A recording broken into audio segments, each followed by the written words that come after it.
Hey, it's the Geek, it's the Greek, it's Week 10 in the NFL. This week we're talking about another big matchup in the NFC, Arizona, Seattle. Mike, who you got? And don't say the home team. Well, it's going to have to be the home team because they win most of the time the way the season's going here. Now we're looking at two of the best defenses in the NFL. Yes. Number 2, number 3. Not sure which one's which, but you know, they're two strong defenses. But one surprising thing about this Cards defense is they can barely sack anybody. They're 27th in the league in sacks, and this is one downfall of the Seahawks team this year is they can't protect Russell Wilson for all those scrambles he's made. He still can't be protected. But I want to take a little bit of a closer look here at the Arizona Cardinals, and let's just look at the teams they've beaten and the teams they've lost to. Now we're looking at the New Orleans Saints. We're looking at the Chicago Bears, who actually looked pretty decent last week. The 49ers, the Lions, the Ravens, the Browns. There's no elite teams here. But the games coming up, we got the Seahawks, we got the Bengals. They got 3 division road games in the next 4. This is the real tough stretch of their season. Yeah. So we're really going to find out what this team's all about. But I do like the Seahawks, and I like them for a few reasons. Number 1, they got Marshawn Lynch. And I know the guy hasn't had the greatest season this year, but they are 2-0 when the guy gets over 20-plus runs this season. I mean, yeah, this season, right? Per game. Yep.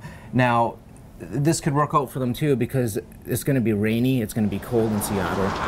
Probably not going to want to throw the ball all that much.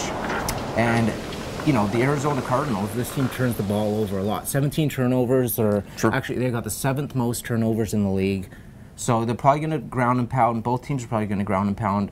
This really shapes up for a Seahawks win. Take the Seahawks. All right. It's funny you talk about, who has Arizona beaten. Well, who has Seattle beaten? Yeah, not many, actually. In fact, they've lost as many as they've won.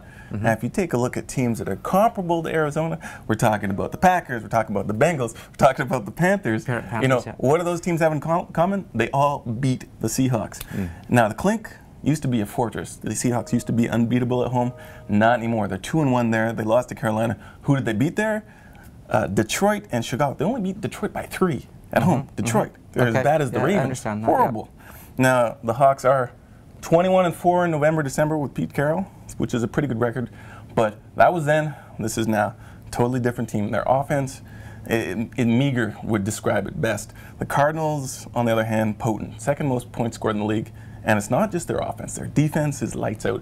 ESPN just ranked their secondary as the the overall secondary in the league. Not Seattle, not Seattle's Denver. got the best pass defense, but sure. Hey, that's what they said. Okay. And the reason you talked about the sacks, the reason they haven't had many sacks is they haven't needed to because their secondary has just put a blanket on everyone they've played. So for that reason, offense, defense, got to go with the Cardinals.